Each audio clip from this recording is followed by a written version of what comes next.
Mukul astrology and vastu online classes में आपका पुनः स्वागत है। जैसा कि आप जानते हैं, हमारी जो सीरीज़ है, जो कंटिन्यू है, जैसे एनालिसिस ऑफ हॉरोस्कोप, उसी सीरीज़ को हम आगे बढ़ाते हुए आज हम बात करेंगे, लेक्चर नंबर 9 पे पहुंच गए हैं। और आज का हमारा टॉपिक है स्क्रूटनी ऑफ ए हाउस। किसी हाउस के हम कैसे फलों का फलादेश करते हैं, उसके बारे में आज हम मालूम करेंगे। यहाँ पहले जजमेंट ऑफ भाव, कैसे हम उसको एनालिसिस करते हैं, कैसे हाउस को या भाव को, उसके बारे में आज हम करेंगे। तो जजमेंट ऑफ ए भाव और house included the systemic synthesis of the strength and weaknesses of the significator of each planet and house.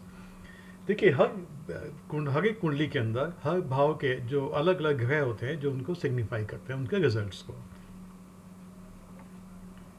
तो किस घर में कौन सी राशि है, कौन से ग्रह बैठे हैं, वो सब इस चीज़ को इफेक्ट करते हैं।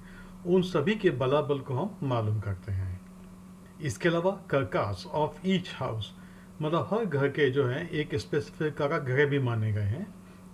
और उसके बाद में थर्ड नंबर पर हम बात करेंगे इंटरप्लेनेटरी रिलेशनशिप, योगास। तो हर कुंडली के अंदर जो योगास बने हुए थे वो उनके रिजल्ट्स को मॉडिफाई कर देते हैं। इन सब चीज़ों के अलावा हमको और जो मालूम करना होता है वो है विंशोत्तरी दशा सिस्टम, जो कि एक पर्टिकुलर समय पे कौन सी दशा किस ग्रह की चल रही है, उसके अकॉर्डिंग वो अपने रिजल्ट्स को देते हैं। देखिए, जन्म के समय योग जो है वो तो जन्म के समय ही बालक की कुंडली के अंदर विराजमान होते हैं, लेकिन उनके शुभ और अशुभ फल जब भी मिलेंगे जब उनकी विंशोत्तरी दशा सिस्टम आपको मिलेगी।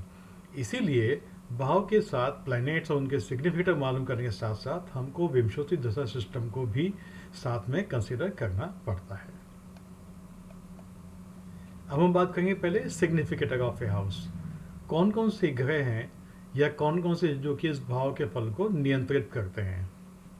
सो जितने भी प्लैनेट जो कि हाउस या हाउस लॉर्ड के साथ रिलेटेड होते हैं उनको हम सिग्निफिकेटर्स बोलते हैं।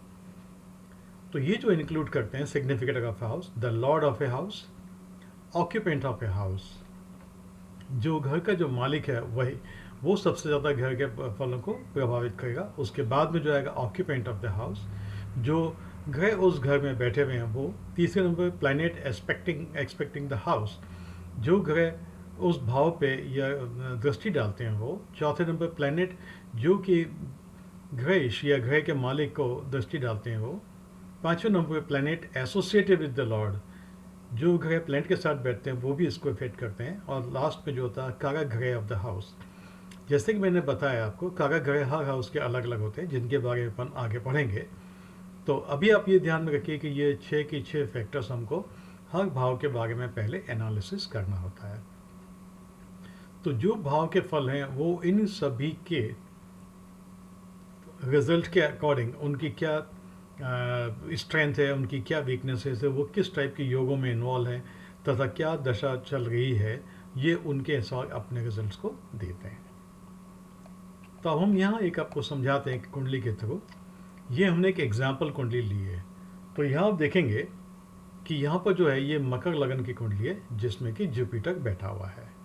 तो यहाँ हमने यह देखिए सारे हमने इस एग्जाम्पल हॉरोस्कोप की एक चार्ट बना दी है। तो हम यही चाहते हैं कि आप सभी लोग भी इसी तरह से अपने अपने कुंडलियों के चार्ट बना लीजिए, जिससे कि आपको सिग्निफिकेटर समझ में आ जाए। जैसे मैंने बताया, पहला लॉर्ड, तो आपने देखा यहाँ मकर लगन है। एंड मकर राशि का जो मालिक होता है आपको मैंने पहले ही बता दिया, वो आपका होता है शनि। तो यहाँ पर सैटर्न जो है इसका लॉर्ड हो गया। तो प्रथम भाव में आपने देखा कि यहाँ जुपिटर ग्रह बैठा हुआ है, तो यहाँ पर हमने ऑक्यूपेंट उसका जुपिटर लिख दिया।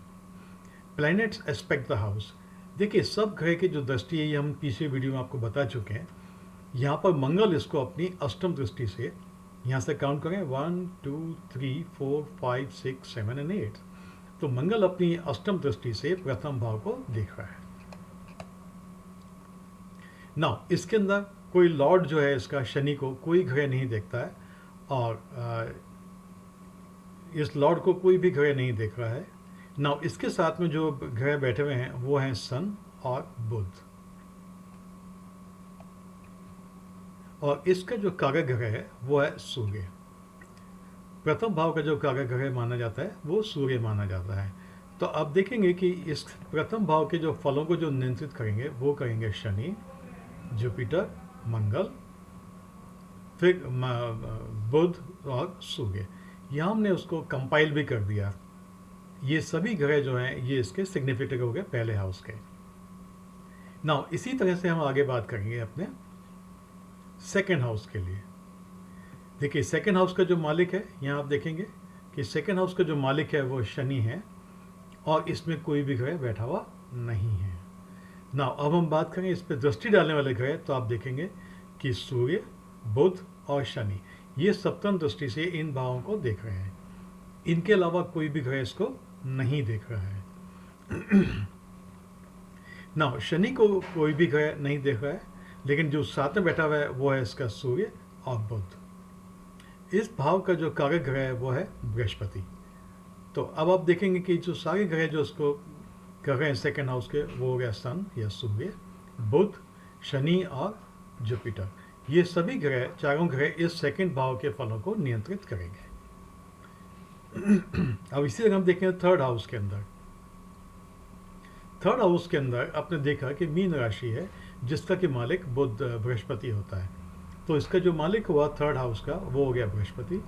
ऑक्यूपेंट जो है इसके अंदर वो है राहु, और इस पर जो दृष्टि डालने वाला ग्रह है वो शुक्र है, और इसका जो कारक ग्रह है वो है मंगल। तो आप देखेंगे जुपिटर, राहु, शुक्र, मंगल और मंगल ये इस फलों को प्रभावित करेंगे, और वही हमने यहाँ पर लिखा हुआ है, जुपिटर, वीनस, राहु एंड मंगल। अब हम चलते हैं चतुर्थ भाव के ऊपर। तो चतुर्थ भाव में आप देखेंगे कि चतुर्थ भाव का जो मालिक है वो है मंगल।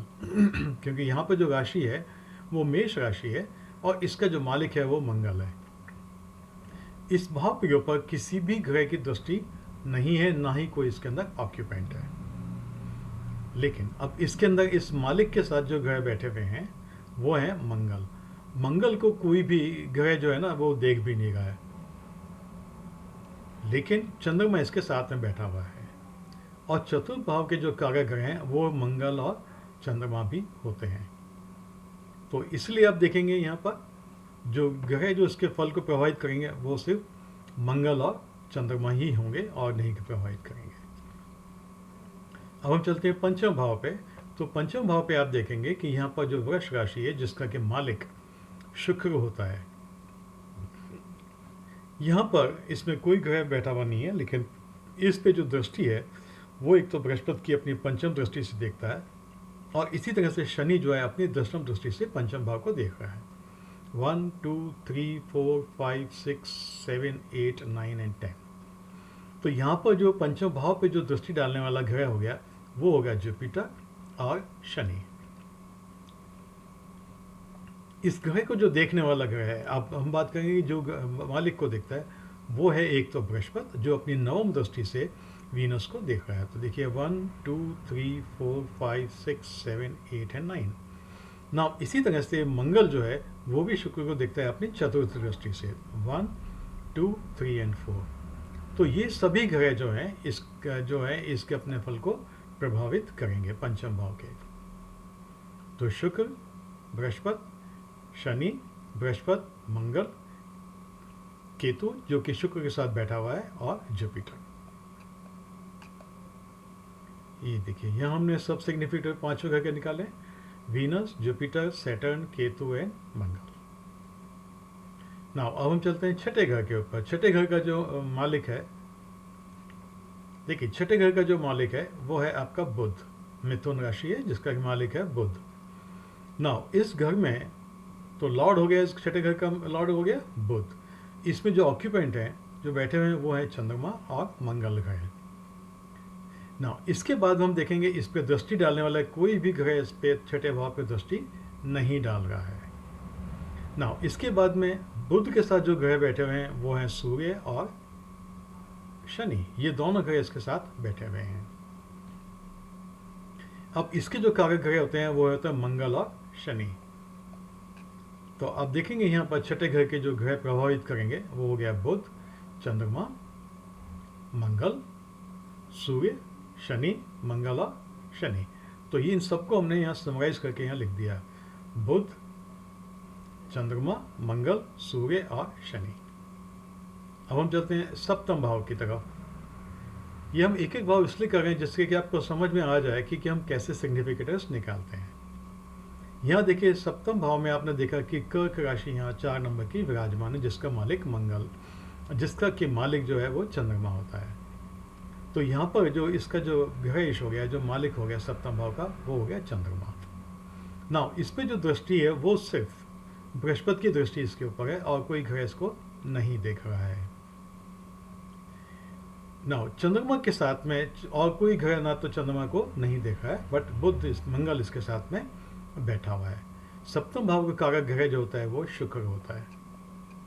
तो यहाँ देखिएगा बुध, चंद्रमा, मंगल, सूर्य, शनि और मंगल शनि, ये सभी ग्रह इसको सप्तम भाव को प्रभावित करते हैं। जो आप देखिए कि चंद्रमा, मंगल, जुपिटर एंड वीनस। नाउ इसके आधार अष्टम भाव पे चलते हैं। अष्टम भाव का जो मालिक है वो सूर्य है और आप देखेंगे कि सूर्य अपने ही घर में यहाँ बैठा हुआ है। यहाँ पर जो इस ग्रह में जो ऑक्यूपेंट है वो है सन, मरकरी और शनि। ये 3 ग्रह, इस पे किसी भी ग्रह की दृष्टि नहीं है, ना तो अष्टम भाव पे ना ही इसके मालिक पे। अष्टम भाव का जो कारक ग्रह होता है वो होता है शनि। तो इसी तरह से आप देखेंगे अष्टम भाव के जो मालिक हो गया सूर्य, शनि, बुध, कोई एक्सपर्ट नहीं देखा, ना कोई ग्रह को देख रहा है। और इसके अंदर जो मालिक के साथ जो स्थित सूर्य साथ स्थित है वो है बुध और शनि, और इसका कारक ग्रह शनि। तो ये सभी ग्रह जो है अष्टम भाव को प्रभावित करेंगे। तो कौन कौन से हो गए? सूर्य, शनि और बुध। अब चलिए आप अष्टम भाव नवम भाव की तरफ। यहाँ नवम भाव में जो है मिथुन कन्या राशि है, तो इसका जो मालिक होता है वो बुध, और इसमें जो ग्रह बैठे हुए हैं वो है शुक्र और केतु, और इस पे जो दृष्टि आ गई है एक तो बुध की आ गई, एक तो बृहस्पति की आ गई और दूसरी इस पे मंगल की दृष्टि आ गई। तो नवम भाव का जो कारक ग्रह है वो सूर्य और बृहस्पति दोनों ही माने गए हैं। तो इन सबको आप देखेंगे बुध, सूर्य, शनि, शुक्र, केतु, ये सभी ग्रह इसके कारक ग्रह माने जाते हैं। अब हम चलते हैं दशम भाव। दशम भाव का जो मालिक है वो है तुला राशि है, जिसका कि मालिक होता है शुक्र। जो शुक्र जो है इसके अंदर कोई भी ग्रह बैठा हुआ नहीं है, ना ही किसी, इस पे जो दृष्टि है वो सिर्फ शनि की है, 3rd दृष्टि से 1, 2 एंड 3 शनि इसको देख रहा है। और इस पे जो दृष्टि है शुक्र पे जो दृष्टि है एक तो मंगल की है और एक बृहस्पति की है। तो ये सभी ग्रह जो हैं इसके दशम भाव के फलों को प्रभावित करेंगे। तो शुक्र हो गया, केतु हो गया, जुपिटर हो गया, मंगल हो गया और शनि हो गया। अब हम चलते हैं 11वें भाव की तरफ। 11वां भाव जो है वृश्चिक राशि है, जिसका कि मालिक मंगल होता है। अब इस पे क्या है कि आप देखें कोई भी ग्रह बैठा हुआ नहीं है और अष्टम भाव पे कोई भी ग्रह दृष्टि नहीं डाल रहा है। मंगल के ऊपर भी किसी भी ग्रह की दृष्टि नहीं है, लेकिन चंद्रमा इसके साथ में बैठा हुआ है। और लाभ भाव का जो मालिक वो कारक ग्रह वो भी जुपिटर ही है। तो आप यहाँ देखेंगे लाभ भाव के जो 11th हाउस के जो लॉर्ड वो सिग्निफिकेटर हो गए मंगल, चंद्रमा और जुपिटर। अब अंतिम भाव जो कि 12th हाउस है, इसका जो मालिक है वो क्या है? बृहस्पति। 9 नंबर धनु राशि है, जिसका कि मालिक जो है वो है बृहस्पति। इसमें कोई भी ग्रह बैठा हुआ नहीं है, लेकिन इस पे चंद्रमा और मंगल दोनों की दृष्टि है। बृहस्पति पे किसी की दृष्टि नहीं है। तो ये सभी ग्रह जो हैं ये 12th हाउस जो इसको प्रोवाइड करेंगे। तो कौन कौन से हो गए? Jupiter, moon, Mars and Saturn. Saturn जो है इसका कारक ग्रह है। तो उम्मीद करता हूँ कि ये आपको सिग्निफिकेटर कैसे निकालते हैं ये आपको बहुत अच्छे से आ गया होगा। ये एग्जाम्पल हॉरोस्कोप है। मैं यही चाहूँगा कि आप लोग प्रैक्टिस के लिए पहले इसी तरह की टेबल बना के सभी चीज़ों को लिख लें, जिससे कि आपको एनालिसिस में आगे दिक्कत ना आए। ना इसके बाद जो हमारा इसके अंदर जो हम बात करेंगे कारक ग्रह ऑफ 12th हाउसेस, ये नैसर्गिक कारक माने गए हैं। तो प्रथम भाव का जो है वो सूर्य माना गया, द्वितीय भाव का जुपिटर, तीसरे भाव का मंगल, चतुर्थ भाव का चंद्रमा और मंगल, पंचम भाव का जुपिटर और छठे भाव का मंगल और शनि। ये सब इसके नैसर्गिक कारक ग्रह हैं। तो सप्तम भाव का जो है शुक्र माना गया, अष्टम भाव का शनि, 9th हाउस का सूर्य और बृहस्पति, 10th हाउस का शनि और बृहस्पति, एंड 11th हाउस का बृहस्पति एंड 12th हाउस का सेटर्न। तो आप ये देखेंगे कि जो बृहस्पति है वो 5 ग्रहों का कारक ग्रह है। तो यदि बृहस्पति आपका स्ट्रांग है तो वो इन सब ग्रहों के फलों के अंदर हमेशा वृद्धि करेगा। तो यदि कई बार ऐसा होता है कि पंचम भाव जो है वो आपका स्ट्रांग होता है लेकिन बृहस्पति आपका वीक है पंचम भाव में, तो उसका मतलब ये है कि उनको संतान के अंदर संतान प्राप्ति में उनको कठिनाइयों का सामना करना पड़ेगा।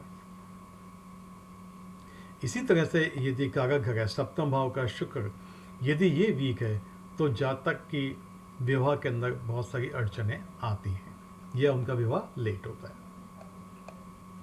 अब हम बात करेंगे एक्सटेंट ऑफ ए हाउस और ए भाव।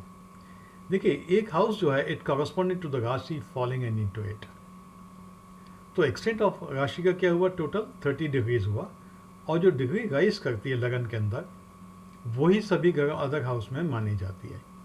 देखिए यहाँ पर क्या है, बहुत से मत हैं, इसमें काफ़ी मतभेद हैं। कई लोग हमने यहाँ जो चूज़ किया है वो हमने प्रेफर किया है इक्वल हाउस डिवीजन सिस्टम, जबकि कई कुंडलियों के अंदर आप देखेंगे कि वहाँ पर उन्होंने अनइक्वल हाउस डिवीजन सिस्टम को मानते हैं।